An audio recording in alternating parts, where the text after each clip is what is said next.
Bonjour, c'est Ursule encore. On est le 12 janvier 2021. Alors, je viens sonner la trompette une seconde fois aujourd'hui et je viens proclamer le retour de notre Seigneur Jésus-Christ. Amen, soyez bénis.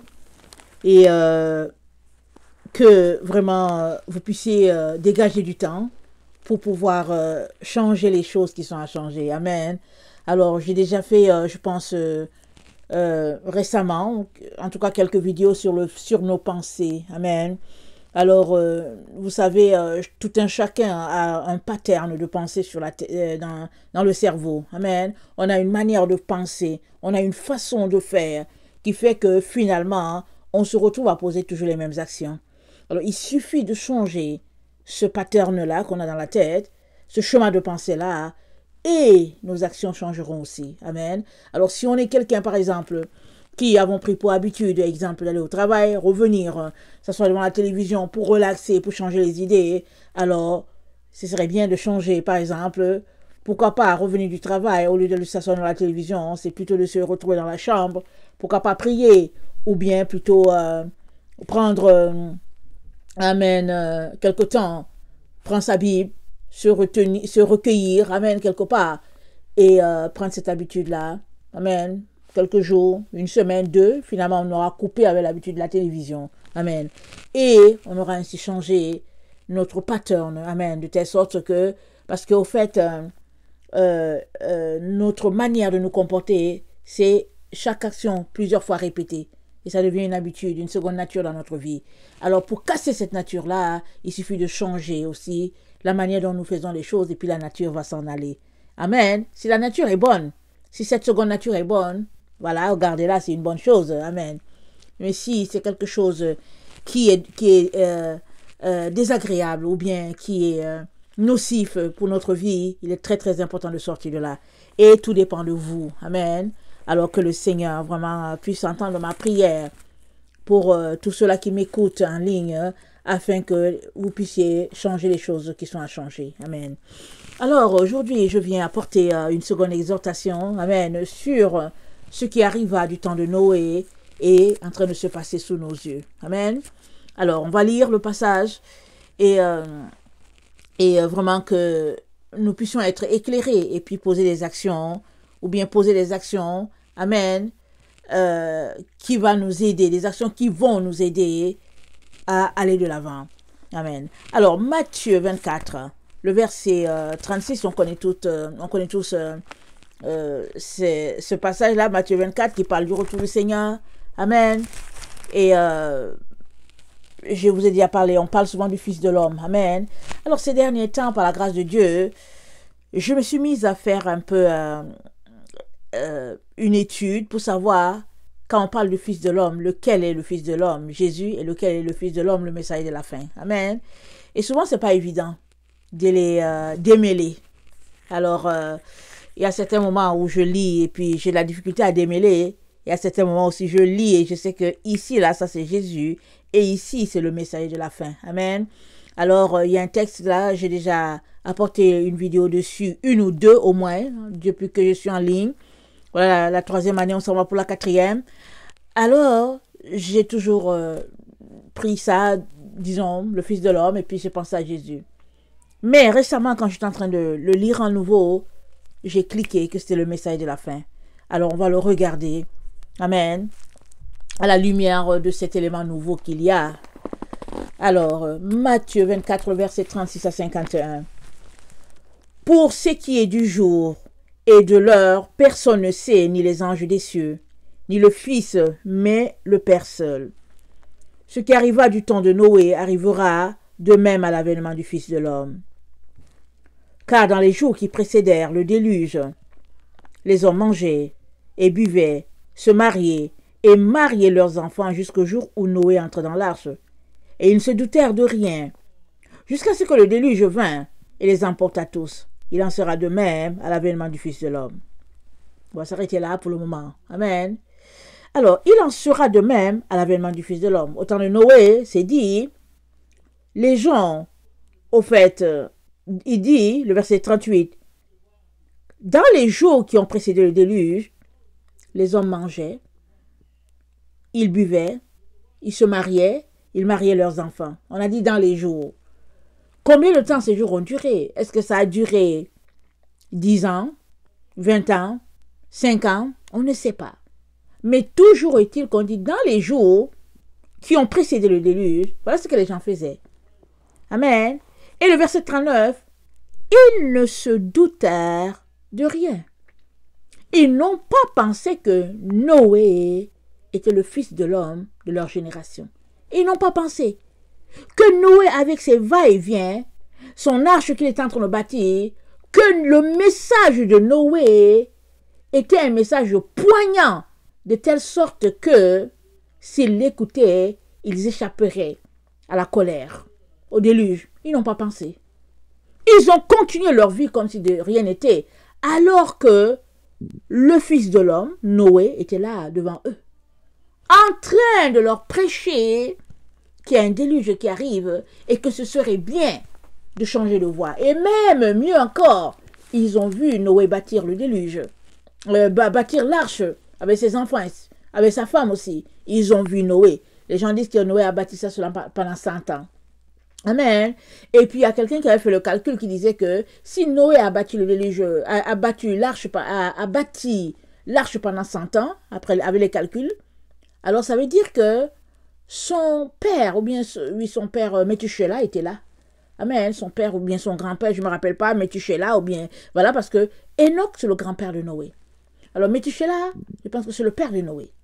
Ou bien les mecs, en tout cas on ne va pas aller là-dedans, excusez-moi les noms, si je les, c'est pas tellement le mot, ça veut dire que le père, il y a quelqu'un, il y a Métuchéla ou bien Enoch, il y a cette personne-là qui était là quand même. Enoch a vu Noé naître, amen, il a vu Noé naître, amen. Alors il est parti après la naissance de Noé. Mais toujours est-il que, notre sujet c'est pas là-dessus, mais toujours est-il que, quand Noé bâtissait l'arche, les autres le regardaient. Ils le regardaient. Et quand le déluge est venu, la parole de Dieu nous dit, ils ont tous été emportés. Il y a juste 8 personnes qui sont entrées dans l'arche. Est-ce que s'ils étaient venus aider Noé, est-ce qu'ils seraient entrés avec lui? Qu'est-ce qui se serait passé?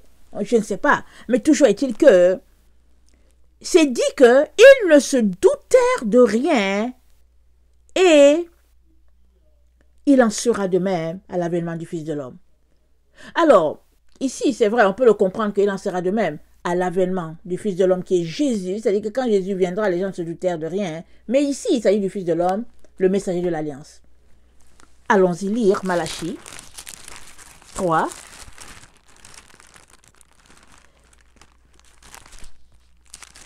C'est dit, c'est Dieu qui parle. On va d'abord lire le 2, Malachie 2 et puis le 17. Il dit, vous fatiguez l'Éternel par vos paroles. Et vous dites, en quoi l'avons-nous fatigué? C'est en disant, quiconque fait le mal est bon aux yeux de l'Éternel. Et c'est en lui qu'il prend plaisir.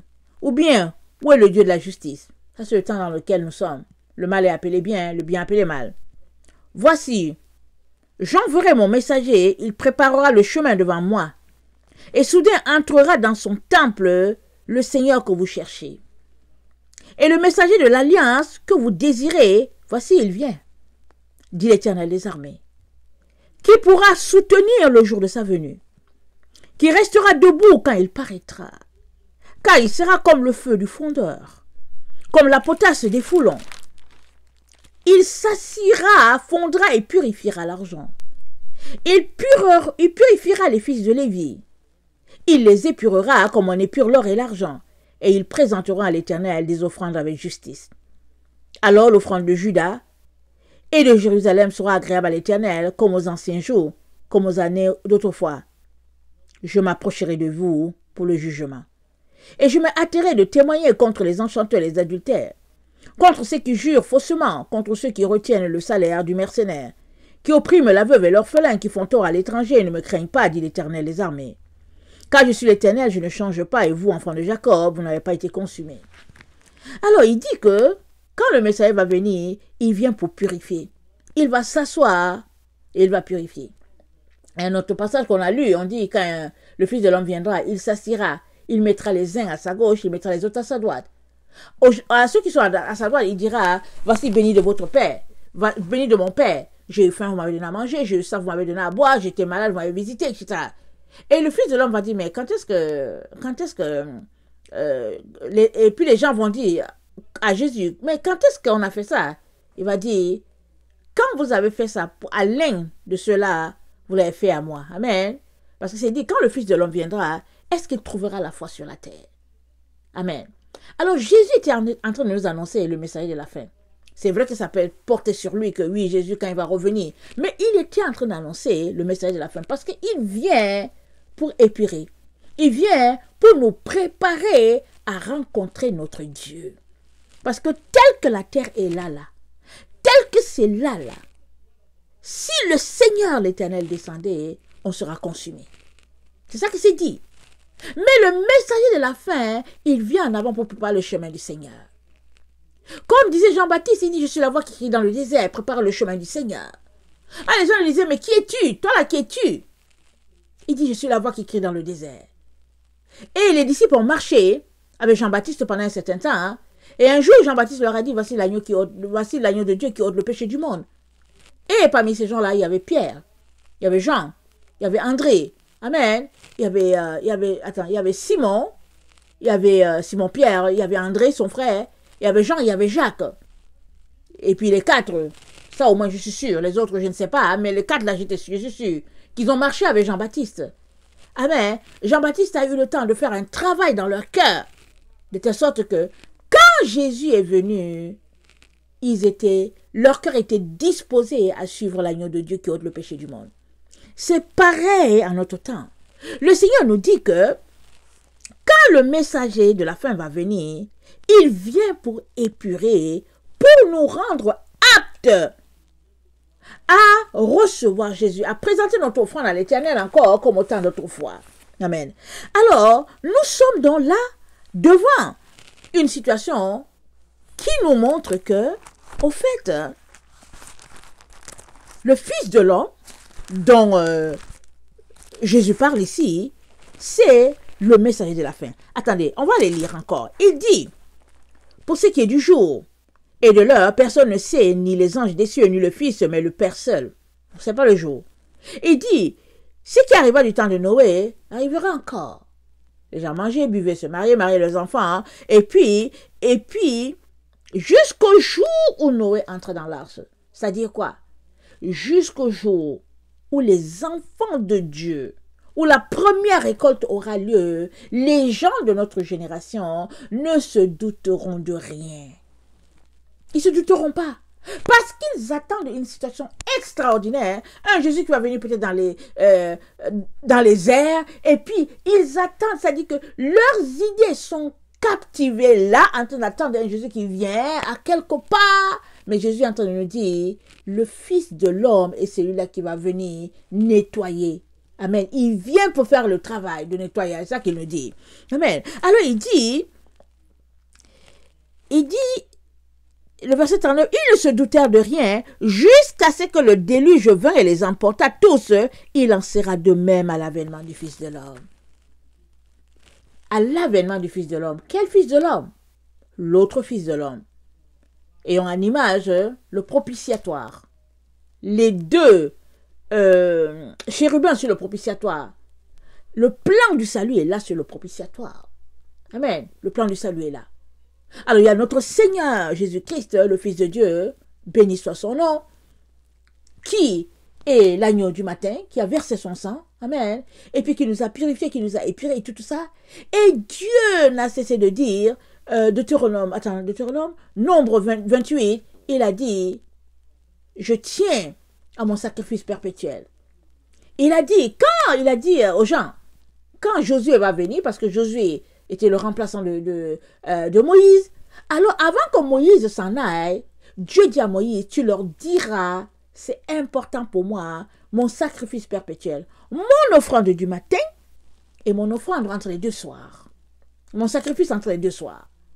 Et c'est un sacrifice d'une odeur, d'une agréable odeur à l'Éternel. C'est perpétuel. On ne peut pas outrepasser cela. Et quand on regarde bien, on voit que tout est là décrit sur le propitiatoire. Parce que quand Dieu venait parler à Moïse, entre les deux anges, amen, il leur parlait et les deux anges étaient des témoins, amen. Et pendant que Moïse était assis là, Dieu lui parlait entre les deux, les deux chérubins, amen, et puis la voix sortait au-dessus du propitiatoire, et on sait tous que quand il y avait les offrandes et tout ça, quand il y avait le pardon, le sang des moutons et puis du sacrifice, en tout cas le sang de l'animal qui était là pour le pardon de péché, était aspergé, amen, un peu sur le propitiatoire, aspergé sur l'arche, amen, comme symbole du pardon de notre Dieu. Amen. Alors tout est là sur le propitiatoire. De telle sorte que Jésus-Christ est venu dans le temps du matin et le messager de la fin vient dans le temps du soir. Amen. C'est-à-dire au coucher de notre temps. Nous, la génération de la fin, le Fils de l'homme vient là. Alors Jésus dit, mais quand il va venir là, qui va le reconnaître? Il dit, il sera de même à l'avènement du Fils de l'homme. Ils ne se doutèrent de rien jusqu'à ce que le déluge vint et les emporta.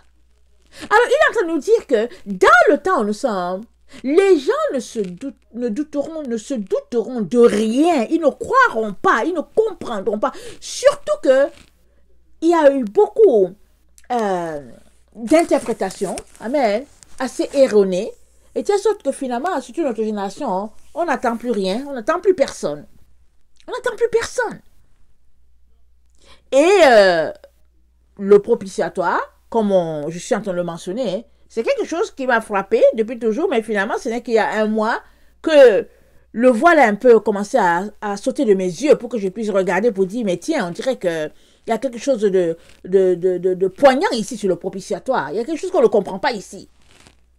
Alors, si donc, tu es quelqu'un qui pense que il y a Élie qui vient, un troisième Élie qui vient, et que il a quelque chose à voir avec le propitiatoire, alors tu vas guetter, tu vas te demander, mais c'est par où Élie qui arrive? C'est par où? Est-ce que c'est vers Israël? Est-ce que c'est vers les États-Unis? Est-ce que c'est vers l'Australie? Tu vas chercher pour dire, mais qu'est-ce qui se passe? Il est où? Mais si tu ne te doutes de rien, et qu'on vient te dire que voici le troisième Élie qui est là, tu vas juste te dire du n'importe quoi. Tu vas dire, c'est du bluff. Et tu ne vas te douter de rien. Tu vas juste te dire, la paix, je vais vivre. Et tu vas traiter cette explication de mensongère, alors que l'explication, c'est ça qui est là, qui est vrai. Parce que quand tu prends le propitiatoire, tout est là.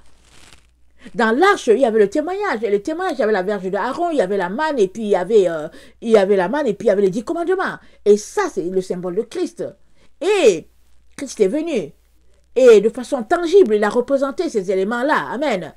Tout est passé, tout est accompli. Mais il reste l'offrande du soir qui n'est pas accomplie. Et l'offrande du soir, la Bible nous dit, Apocalypse 11, le verset 7, ce sera là que ça va s'accomplir. La bête qui sort de l'abîme tuera les deux témoins de la fin. Et puis ça sera l'accomplissement de cette prophétie-là. Ça sera le sang de l'autre chérubin. Amen. Et les chérubins sont en or battus, parce que Dieu est en train de nous dire qu'ils seront incarnés en être humain. Amen. Et puis, ils seront travaillés. Travaillés de manière à se sanctifier, à se purifier, à être conforme à ce que Dieu attend d'eux. Évidemment, Jésus-Christ, notre Seigneur, est venu, lui qui est Dieu, est venu sous une forme humaine, pour permettre aussi à un humain de pouvoir représenter le chérubin. Amen. De manière tangible. Amen. Alors, Jésus nous dit donc, au verset 43, attendez, il dit, ils ne se doutèrent de rien, excusez-moi, le verset 39, et il dit, il en sera de même à l'avènement du Fils de l'homme. Alors, il est en train de nous dire que quand le Fils de l'homme va venir là, on va même pas savoir.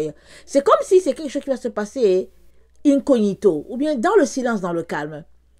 Je ne sais pas si vous vous rappelez une vidéo que j'avais faite, où je vous disais que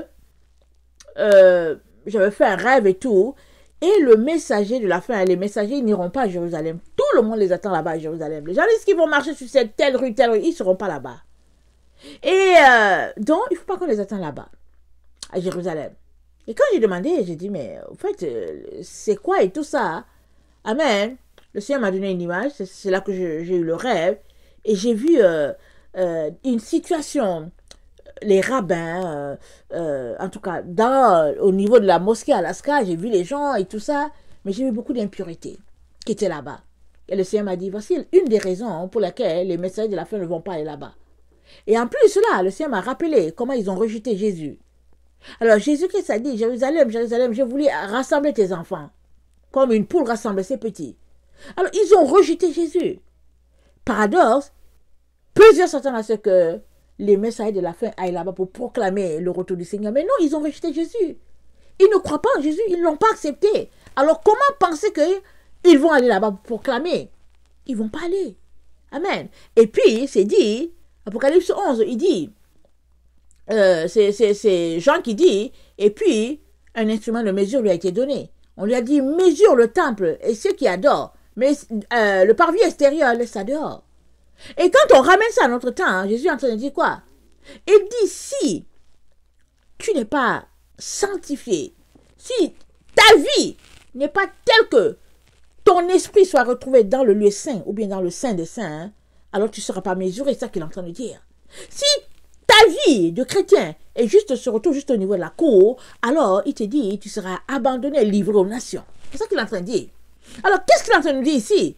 Il est en train de nous parler du message que j'ai fait le matin, à savoir le fils de perdition, le clin d'œil de l'Éternel pour ses enfants désobéissants. Pourquoi? Parce que ceux-là qui seront laissés, amen, dans la cour, qui sera livré aux nations, les vrais enfants de Dieu dedans vont devenir, ils vont se purifier.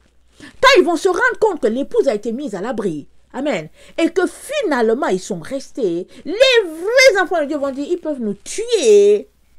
En tout cas, on n'ira pas, on ne prendra pas le vaccin, on ne fera pas ce qu'ils nous diront, ils peuvent nous tuer. Parce que là, ils se rendront compte qu'au fait, c'est la fin de la fin, hein, s'ils sont juste en train de s'amuser. Alors, ils se rendront compte qu'ils l'ont raté une première fois, ils ne vont pas le rater une seconde fois. Amen. Alors, Jésus-Christ, donc, il parle à ses disciples, il dit, les gens ne vont pas reconnaître le Fils de l'homme, c'est ça qu'il est en train de dire. Il ne sera pas reconnu. Il dit, et il ne se doutait de rien, et il en sera de même à l'avènement du Fils de l'homme.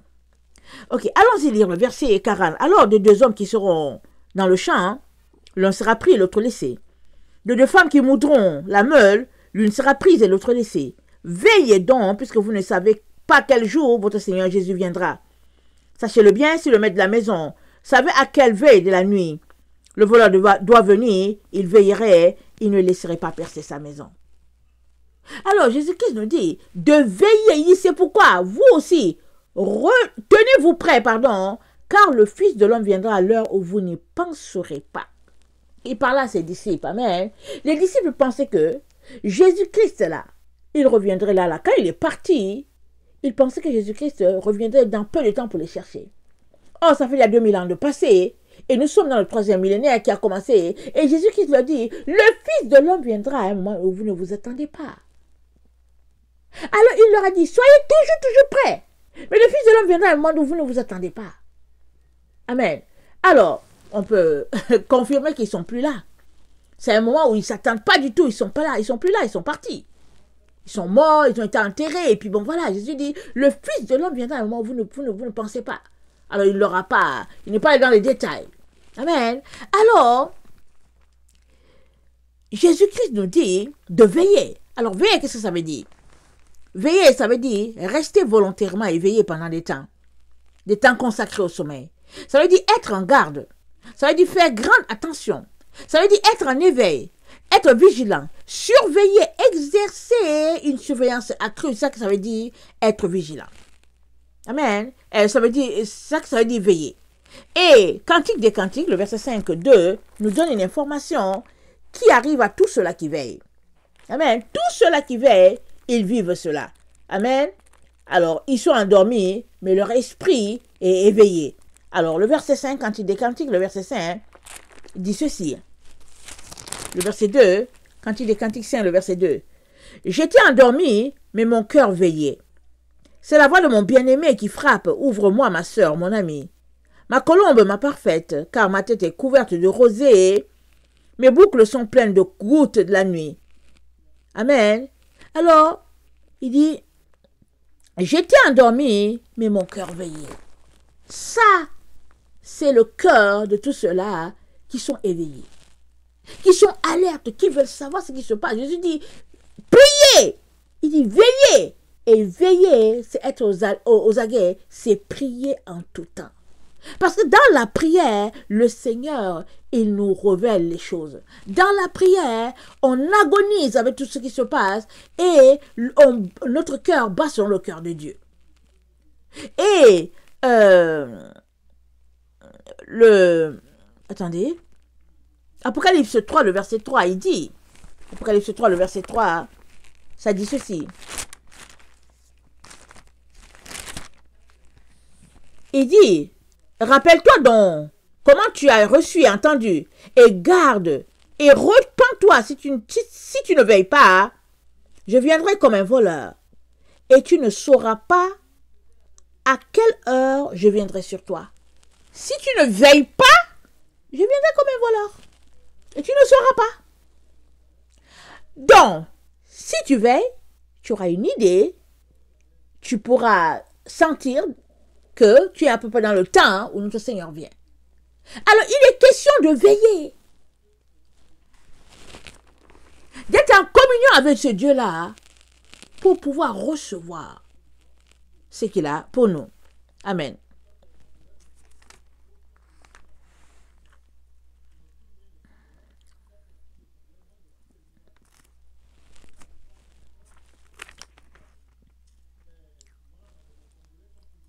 Alors, quand le Fils de l'homme viendra, est-ce qu'on va le reconnaître?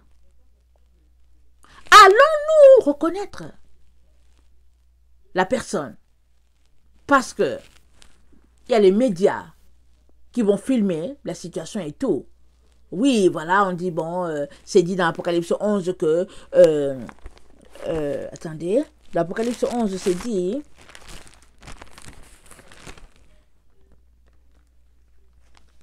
Le verset 6, excusez-moi, ils ont le pouvoir de fermer le ciel, afin qu'il ne tombe point de pluie, pendant les jours de leur prophétie.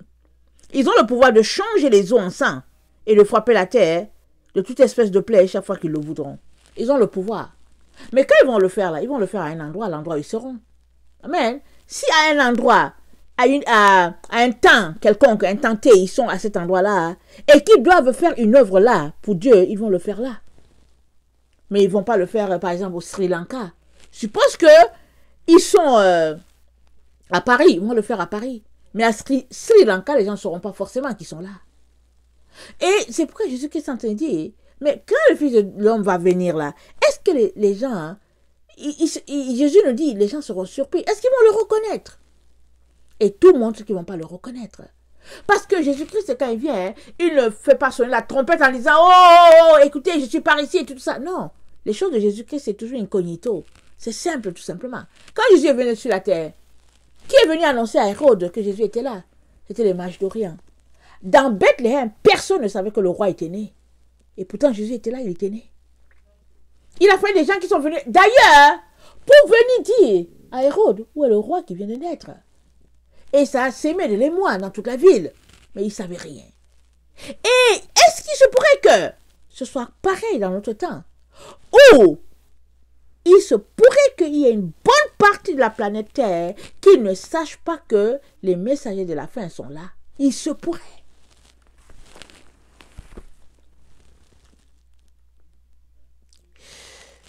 Matthieu 25, le verset 13, nous dit ceci.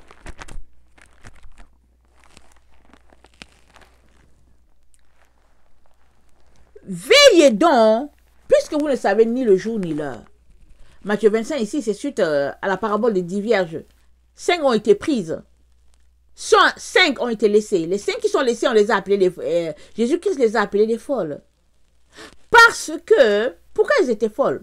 Parce que quand on lit cette parabole-là, on se rend compte que, on dit, la première version, la version araméenne, la version que Jésus-Christ a fait sortir de sa bouche, ça dit, il en sera de même comme 10 vierges qui sont allées à la rencontre de l'époux et de l'épouse. Mais ils nous ont coupé épouse et ils ont juste laissé époux. Pourquoi? Parce que dans la version originale, c'était le second retour de Jésus. Ça veut dire que il est venu, il a enlevé déjà son épouse. Amen. Le groupe de ceux-là qui se sanctifient les a déjà enlevés. Ils sont allés, ils ont fêté les noces. Ils sont revenus. Amen.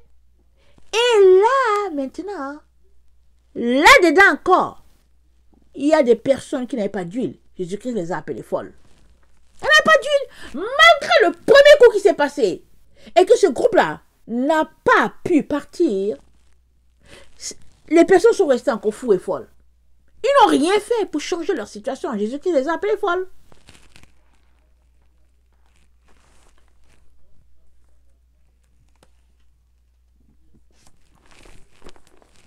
Marc 13, le verset 32 à 37.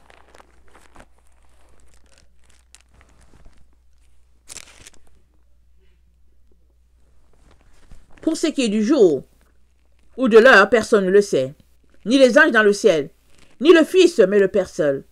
Prenez garde, veillez et priez, car vous ne savez pas quand ce temps viendra. Veillez et priez. Il en sera comme d'un homme qui, partant pour un voyage, laisse sa maison, remet l'autorité à ses serviteurs, indique à chacun sa tâche et ordonne au portier de veiller. Veillez donc, car vous ne savez quand viendra le maître de la maison, ou le soir, ou au milieu de la nuit, ou au chant du coq, ou le matin. Craignez qu'il ne vous trouve endormi à son arrivée soudaine. Ce que je vous le dis à tous, veillez. Nous sommes appelés à veiller. Toi et moi, là, nous sommes appelés à veiller, c'est-à-dire, comme je l'ai dit, rester volontairement éveillé pendant des heures où on est supposé dormir, être en garde, faire très attention, être aux aguets, être en éveil, être vigilant, surveiller, etc., etc. Et puis, je peux ajouter, aller prendre de l'information, c'est ça, veiller. Parce qu'il est important, parce qu'avec Internet, tu peux aller chercher des informations. Tu peux aller taper, te renseigner pour dire, mais c'est quand. Prier aussi. Prier surtout, parce que le Seigneur nous révèle plein de choses dans la prière.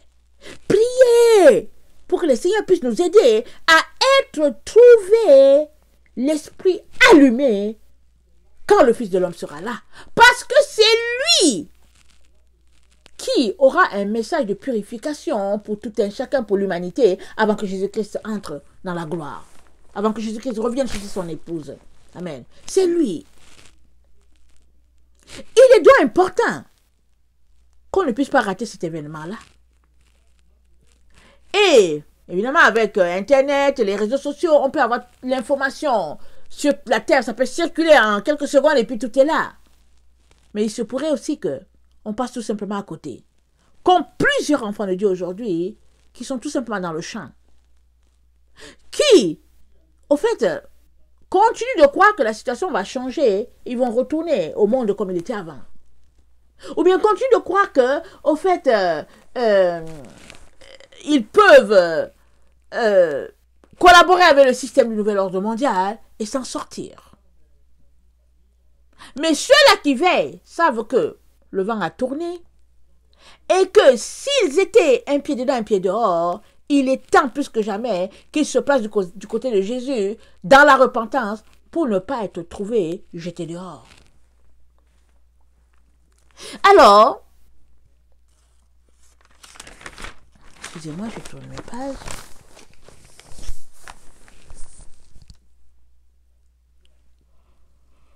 Excusez-moi. Avec l'information de Jésus-Christ, c'est quand il dit que quand le Fils de l'homme viendra, Matthieu 24, il dit, il en sera de même à l'avènement du Fils de l'homme. Verset 39, Matthieu 24, verset 39. Ils ne se doutèrent de rien. Ça veut dire que c'est une venue discrète. Ça veut dire que le Fils de l'homme est sur la terre, mais c'est une venue discrète. Les gens ne se doutent de rien. Et on sait tous qu'on est dans le temps qui annonce la grande tribulation. Et si c'est le messager de la fin qui doit proclamer le message d'Apocalypse 11, alors on convient qu'il est sur la terre. On convient qu'il est sur la terre. Mais les gens ne se doutent de rien. Souvent, ils attendent une personne d'une telle forme. Souvent, ils attendent que ça sera peut-être en Israël. Souvent, ils attendent que ça sera peut-être aux États-Unis. Peu importe.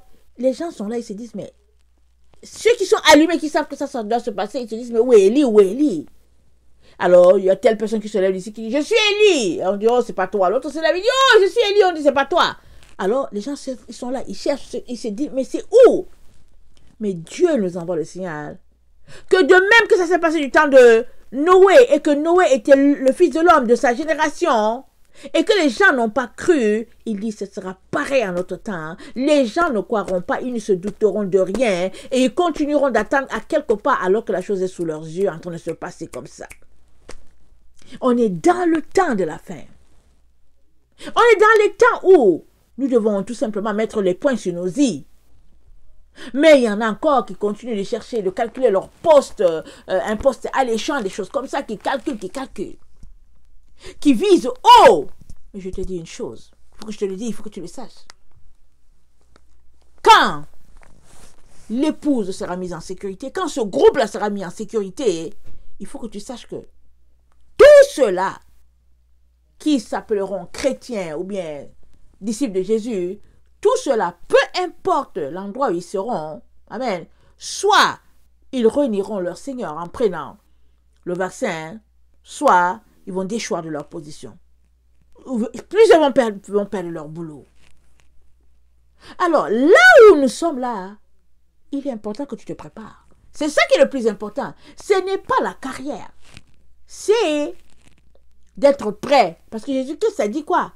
À quoi servira-t-il à un homme de gagner le monde entier s'il perdait son âme? À là où nous sommes, la chose la plus importante, c'est de mettre ton âme en sécurité, en la gardant éveillée, en allumant, en allant chercher les informations pour t'assurer dans quel temps nous sommes et t'assurer que tu es dans le temps, tu es en règle avec le Seigneur, avec toute ta maisonnée. Amen.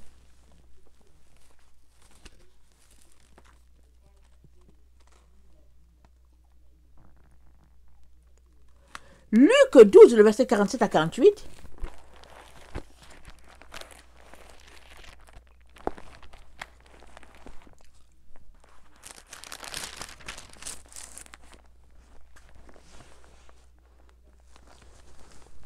Excusez-moi.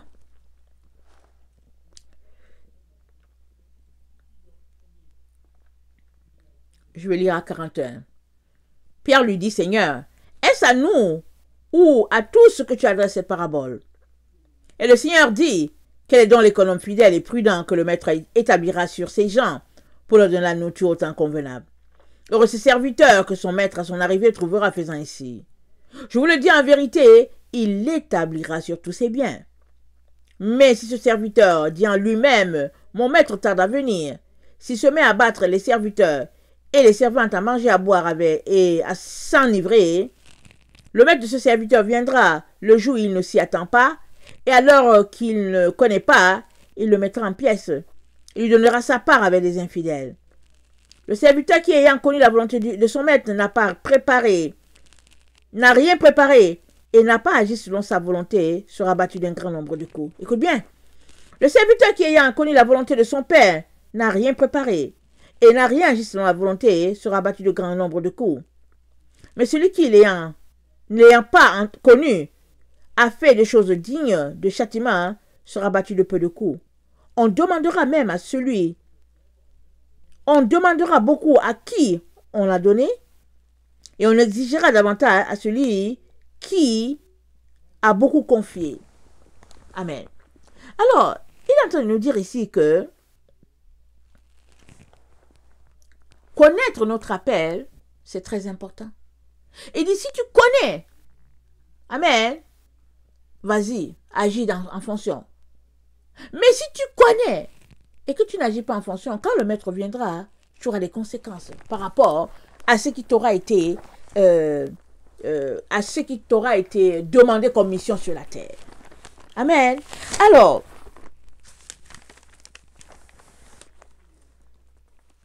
Nous sommes appelés, là où nous sommes là,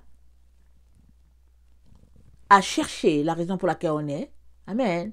Mais en même temps, à veiller pour retrouver, ou bien à veiller pour ne pas être surpris. Parce que tout va se passer discrètement. Tout semble nous indiquer, avec les paroles qu'on vient de lire, que ce sera discret, ce qui va se passer.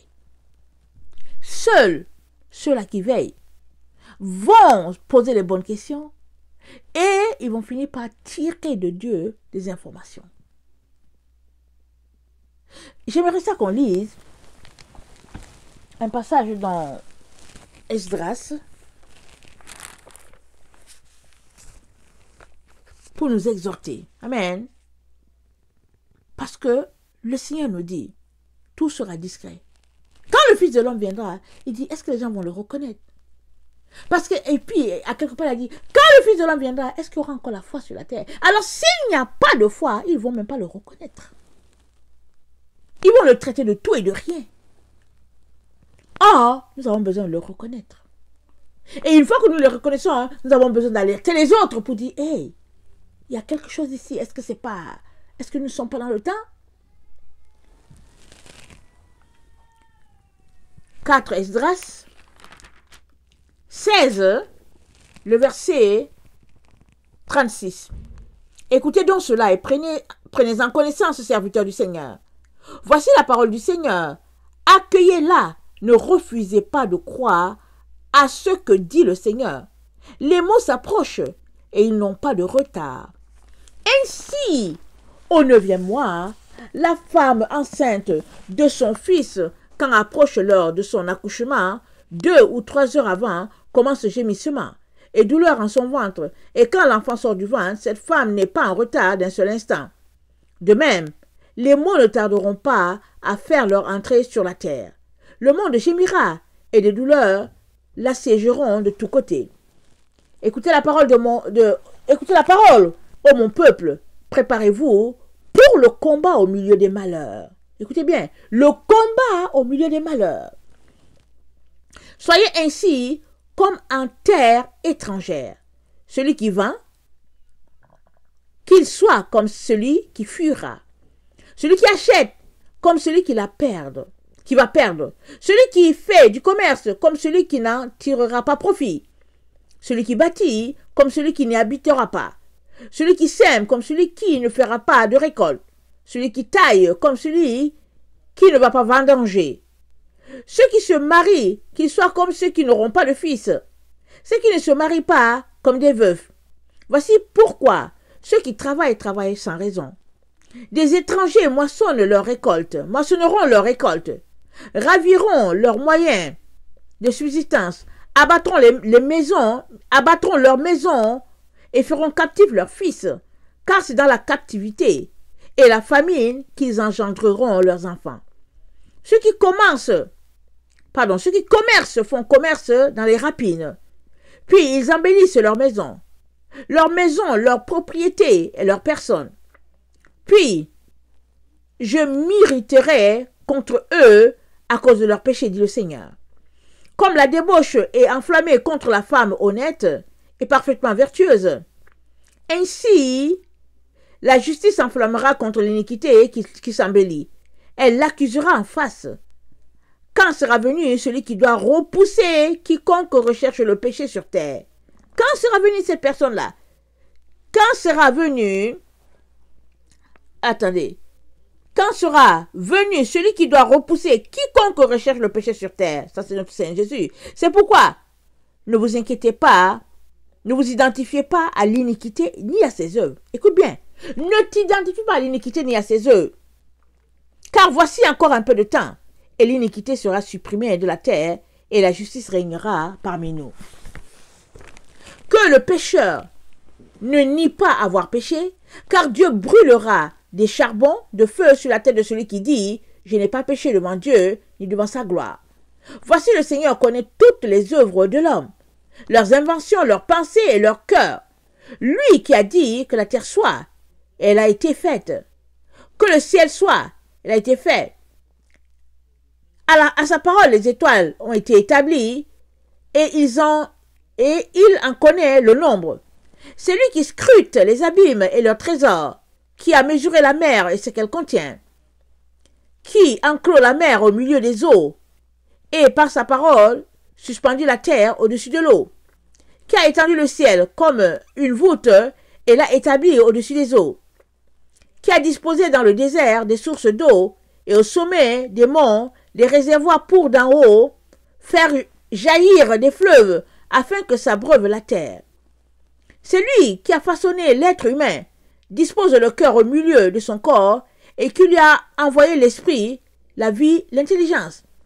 Le souffle du Dieu souverain qui a fait toutes ces choses et scrute les secrets au milieu des secrets. Certainement, celui-là connaît votre entreprise et ce que vous méditez dans vos cœurs. Malheur à ceux qui pêchent et veulent dissimuler leurs péchés. À cause de cela, le Seigneur ne cessera de scruter toutes leurs voies, et il vous passera tous en revue. Vous serez couverts de confusion lorsque vos péchés auront défilé devant les hommes, et que vos iniquités en ce jour-là se décideront, et que vos iniquités ce jour-là se dresseront en accusatrices. Que ferez-vous? Comment cacherez-vous vos péchés devant le Seigneur et devant sa gloire? Voici Dieu est juge. Craignez-le, laissez là vos péchés. Oubliez vos iniquités. Cessez donc de les commettre en permanence. Dieu vous instruira et vous délivrera de toute tribulation. Attendez. Dieu vous instruira et vous délivrera de toute tribulation. Voici en effet que s'enflamme contre vous la fureur d'une foule considérable. On saisira certains des vôtres et on les nourrira de viande immolée aux idoles. Ceux qui auront consenti à cela deviendront pour eux objet de dérision, d'affront et de mauvais traitement. Car de l'eau saillée et dans les villes voisines, il y aura un soulèvement général contre ceux qui craignent le Seigneur. Ils seront comme des fous, n'épargnant personne, pour piller et faire périr ceux qui craignent encore le Seigneur. On dévastera en effet, on pillera leurs moyens de subsistance et on les chassera de leur propre maison. On est vraiment dans le temps où ça ne sert à rien de jouer à la personne qui ne voit pas. Ça ne sert à rien de contester, ça ne sert à rien de dire que oh oui, il ne faut pas exagérer, et puis ça ne sert à rien. Et si tu fais partie de ceux-là qui aiment écouter les autres te dire que oh non, c'est demain, c'est pas maintenant, c'est lointain, hein? C'est tant pis pour toi. On est dans le temps.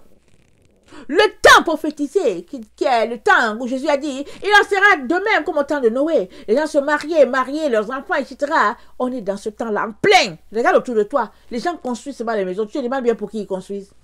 Ils ne font que construire. Pour rien, ils se mettent à construire. Et ils construisent, et il y a des condos qui sont vides, et les gens ne font que construire. Projet sur projet, tu t'arrêtes, tu te dis, mais c'est pour qui ils construisent? C'est parce que c'est une prophétie. Les gens se mariaient les enfants, ils construisaient des maisons et tout. Et ils ne se doutèrent de rien. Et Noé entra dans l'arche. Mon frère, ma soeur, il est important qu'on prenne conscience du temps dans lequel on est, qu'on veille sans relâche, qu'on n'ait plus de sommeil. Le livre d'Enoch dit que si les gens de la génération de la fin savaient qu'ils sont cette génération, ils ne vont plus dormir. Ils vont juste prier chaque jour pour dire Seigneur, viens à notre secours. Vous savez quoi? Je ne vous cache pas. On est dans le temps de la fin. On est dans. Et souvent je m'arrête, je me dis Seigneur, qu'est-ce qui va arriver à tes enfants dans ce temps où nous sommes? Je ne m'inquiète pas. Je ne panique pas. Mais je me pose des questions. Mais il y en a qui ne se posent pas de questions. Ils calculent leur poste quelque part dans une boîte. Ou bien calculent leur voyage. Il y en a qui se disent, mais quand est-ce qu'on va finir? Et puis on doit le verser, et puis on va voyager, on va aller en Guyane, on va aller à Cuba, etc., etc. Ils ne se doutent de rien. Ils veulent vivre. Et parmi ce groupe, il y a les chrétiens. J'ai même entendu des pasteurs en ligne qui disaient à leurs gens, non, c'est pas grave, vous pouvez prendre le vaccin qui annule l'ADN et puis Dieu va toujours vous accepter dans sa présence. Mais une fois que tu prends le vaccin, puisque ça change ton ADN, tu viens de faire la preuve que tu ne seras pas un être humain à l'image de Dieu. Pourquoi veux-tu qu'il te prenne? Dieu, il prend juste ceux-là qui sont faits à son image. Il ne va pas prendre tout le monde. Donc, dans le temps où nous sommes, le vaccin sera offert volontairement pour quiconque aimerait le prendre. Mais quand l'épouse sera prise, il sera obligatoire. J'avais fait un rêve, je pense que je vous ai partagé le rêve où j'ai vu le messager de la fin. En tout cas, je l'ai vu de dos. Et dans la salle, il était en train de battre la musique. Lui, il battait la musique, il était en train de danser. Et les gens qui étaient dans la salle avaient été sauvés, ils étaient safe. Et puis, le messager de la fin battait la musique, là. Mais il dansait. Je le voyais, il dansait. Parce que derrière, eux, là, ils avaient été laissés. Ils avaient été laissés.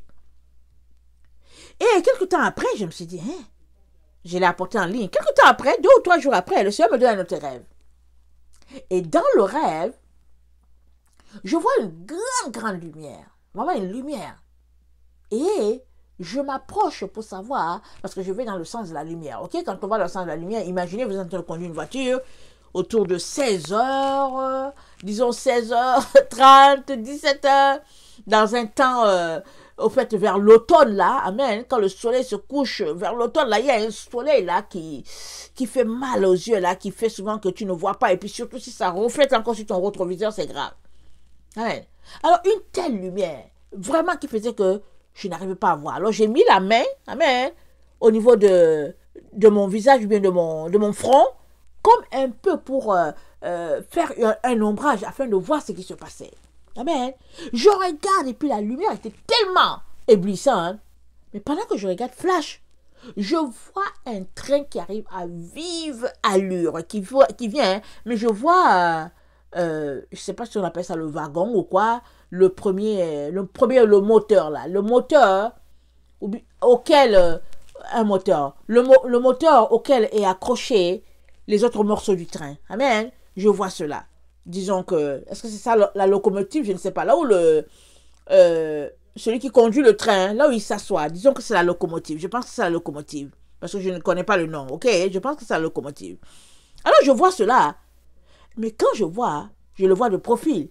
Et je vois les morceaux, les différents morceaux du train qui sont les compartiments du train, voilà. Et le train est long et d'une longueur. Amen. Et je sors du rêve. Je sors du rêve là parce que dans le rêve, j'étais au niveau des rails. C'est comme si le train allait m'écraser. Alors je sors du rêve parce que je me dis, mais c'est quoi ça? Alors le Seigneur me dit... Tu as bien compris ce que c'est. Tu as bien compris.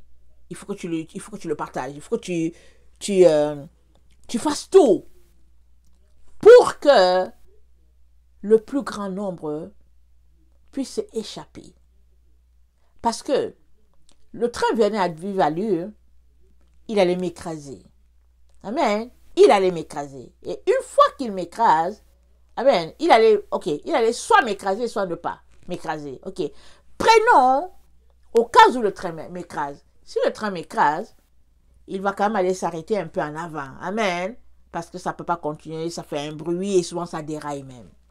Amen. Le train est obligé de s'arrêter. Et s'il ne m'écrase pas, et que le chauffeur du train m'a vu à distance, alors il va commencer à freiner le temps qu'il vienne à l'endroit où j'étais, c'est qu'il a pu freiner. Mais toujours été que le train va s'arrêter pareil. Et le Seigneur m'a dit, d'un côté comme de l'autre, le train est obligé de s'arrêter. Il dit, dans un premier cas, une première possibilité, c'est que le train réussit à freiner, il s'arrête sans te faire du mal. Mais ça va s'arrêter pareil, ça ne va pas continuer sa course. Ou bien il vient, il te tue, il t'écrase, mais il s'arrête toujours quand même sa course. Même si c'est à quelques mètres, il va quand même arrêter sa course. Parce qu'il faut que les gens sortent, les gens sont sous le choc, et puis tout ça et tout. Et le Seigneur m'a dit, par tes prédications, tu empêcheras plusieurs à aller se retrouver dans le camp de concentration. Parce que là où tu as vu le train là qui partait à vive allure là, et je savais, dans le rêve, je savais que le train était bondé de personnes. Je savais, dans le rêve, c'était bondé de personnes. Et c'est après que le Seigneur m'a dit, là où vous êtes là, vous avez la possibilité de prendre le vaccin ou de ne pas le prendre. Mais vient un temps où ce sera obligatoire. Alors, une fois qu'on a mis la main sur toi, Obligé, on va te donner le vaccin. Tu es prisonnier. On a réussi à te faire sur tes maisons. On va te le donner. Le Seigneur m'a dit, le rêve là que je t'ai donné, c'est lié au rêve là que tu as vu, le message de la fin qui est en train de battre sa musique et tout ça et tout. Parce que il a réussi, en tout cas, les gens qui l'écoutaient, amen, ont réussi à se sauver. Ils étaient dans une salle, ils avaient réussi à échapper. Mais après là, il faudra que tu te caches dans les forêts. Que tu, sais pas, si tu es dans un endroit, un pays chaud, tu peux fuir dans la montagne, tu peux fuir dans la forêt, tu vas te débrouiller là-bas avec les lions, les éléphants et tout ça, tu vas te cacher. Tu vas préparer ton coup. Mais si tu es dans un pays comme le Canada, là il fait froid et puis tu ne peux pas te mettre quelque part, et puis en hiver tu peux pas te cacher parce que rien ne te cache. Quand tu es là dans cette forêt-là, on voit ton habit. Surtout si c'est rouge. On voit, tu peux pas te cacher. Ils vont venir te prendre là et forcer, ils vont te donner le vaccin. Alors si on comprend bien, le temps dans lequel nous sommes là, ça c'est le temps extraordinaire pour changer nos projets et nous aligner avec le projet de Jésus. C'est un temps extraordinaire pour nous détourner de tout ce que nous sommes en train de faire pour dire Jésus-Christ au secours. Je ne vous dis pas de laisser votre travail, Dieu lui-même vous le dira, mais enlève tes ambitions. Enlève tes ambitions d'une certaine carrière. Parce que alors que tu es rempli d'ambition pour gravir les échelons à quelque part, Jésus-Christ est à la porte. Et ceux qui veulent sauver leurs âmes sont en train de se préparer. Mais toi, ton cœur est ailleurs. La Bible dit, là où est ton trésor, là aussi sera ton cœur. Je ne te dis pas de ne pas manger, hein. Je ne te dis pas de ne pas avoir un boulot. Mais je dis, où est la priorité pour toi en ce moment? La priorité, c'est de sauver ton âme et l'âme des tiens. C'est ça la priorité. Jamais tu ne manqueras de boulot, non, dans ta vie. Dieu te donnera de quoi subvenir à tes besoins. Il t'aidera. Amen. Mais avant, il te dit, ton âme, c'est ça l'élément le plus important de ta vie. Si tu la mettais en sécurité, les autres choses seront secondaires. Et on n'a plus le temps. Au fait, on n'a plus le temps. On est la génération de la fin et on est dans le temps de la fin. N'écoute personne te parler de l'évangile de prospérité. N'écoute personne te dire que, ouais, bon, ils s'en vont missionnaires à quelque part et puis bon. Non. N'écoute personne te dire que, oh, c'est lointain. Non. On est dans le temps. Les gens se mariaient, construisaient, donnaient leur fille en mariage, jusqu'au jour où Noé entra dans l'arche et ils se doutèrent de rien. Réveille-toi. Amen. Réveille-toi. Si je viens jour après jour, c'est parce que le Seigneur m'a appelé à aller te réveiller. Et une fois que tu es réveillé, réveille les autres. C'est une chaîne. Réveille les autres. Ne refuse pas de ne pas te réveiller. Réveille-toi. Relève-toi d'entre les morts. Éphésiens 5, verset 14. Et Christ t'éclairera. Réveille-toi, relève-toi et tu seras éclairé. Il n'y a plus le temps à perdre. Réveille-toi, arrange ta vie, assure-toi que ton âme est en sécurité. C'est pas grave si tu as quitté, tu as vendu tout et tu es venu au pays des Blancs, si on peut le dire ainsi. C'est pas grave, tu as tout perdu déjà. Alors c'est quoi le problème? Pourquoi tu ne veux pas encore perdre ici? Tu as déjà tout perdu. Tout. Alors continue de tout perdre. Donne complètement ta vie à Jésus. Il te sauvera. Il mettra ta vie en sécurité. Parce que le bonheur, c'est d'être dans la présence de Jésus. À tout jamais. Une félicité éternelle, c'est ça le bonheur. C'est pas le fait de dire que bon, voilà, on gagne 40 000, et puis là, finalement, on est passé, on gagne 70 000, et on est content. Mais on fait quoi avec l'argent? L'argent, ça sert juste à une seule chose. Combler les besoins des autres. C'est à ça que l'argent sert. Que ce soit tes besoins à toi ou bien les besoins d'un autre, c'est à ça que l'argent sert. Alors si tu as l'argent entre tes mains, que tu as 70 000, ça sert à combler tes besoins et puis c'est des autres. Évidemment, de quels besoins s'agit-il? Les besoins essentiels, ou bien est-ce que c'est les besoins où tu t'achètes une chaussure verte, et puis demain tu vas acheter l'orange, et après tu vas acheter le rouge, et puis après demain tu vas acheter le sac qui est mauve, et puis après... Non, c'est pas de ça. Ça, on appelle ça, je sais pas quoi. Ça, c'est la convoitise charnelle. C'est pas de ça qu'il est question. L'argent, ça sert à combler les besoins des gens.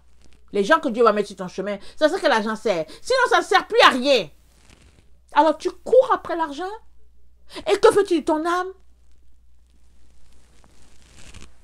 L'or et l'argent appartiennent à Dieu. Il a dit, il le donne à qui il veut.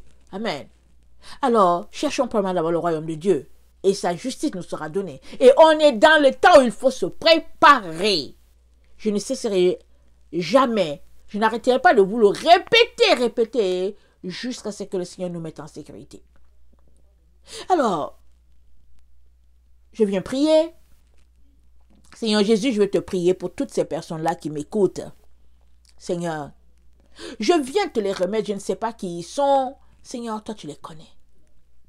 Et tu sais, Seigneur, qu'ils sont en train de chercher la vérité. Ils veulent savoir où ça se trouve, la vérité. Seigneur, aide-les. Seigneur, viens booster leur foi. Seigneur, enlève les écailles de leurs yeux et donne-leur, Père éternel, d'avoir du temps avec toi, du temps dans ta parole, du temps, Seigneur, pour être éclairés. Aide-les, Jésus-Christ, à se dépouiller des valeurs de ce monde pour épouser, Seigneur, tes valeurs à toi. Seigneur, je les couvre de ton sang. Je réclame chaque âme, l'âme de toutes les personnes qui sont liées à eux, Seigneur. Et je prie, Père éternel, que tu viennes combler leurs besoins les plus profonds. Il y en a qui cherchent à manger, il y en a qui sont découragés, il y en a qui ont tout laissé, Seigneur, avec espoir qu'ils venaient recommencer une vie nouvelle au pays des Blancs, et ils viennent se rendre compte qu'ils sont tombés dans un piège terrible.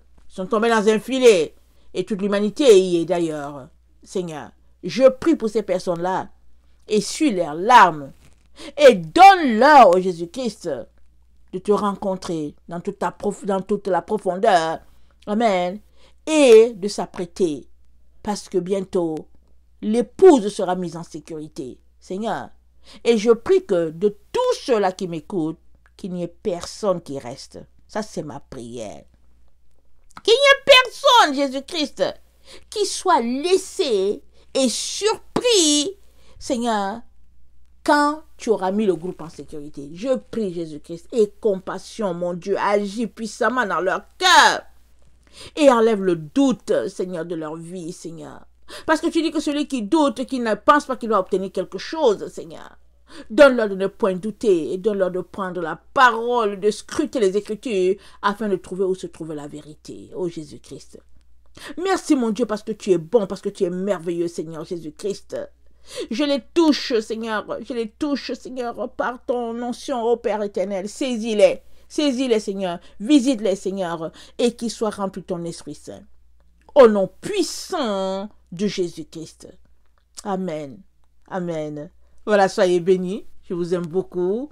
Et Dieu davantage. Maranatha, Jésus revient. Amen. Et Amen.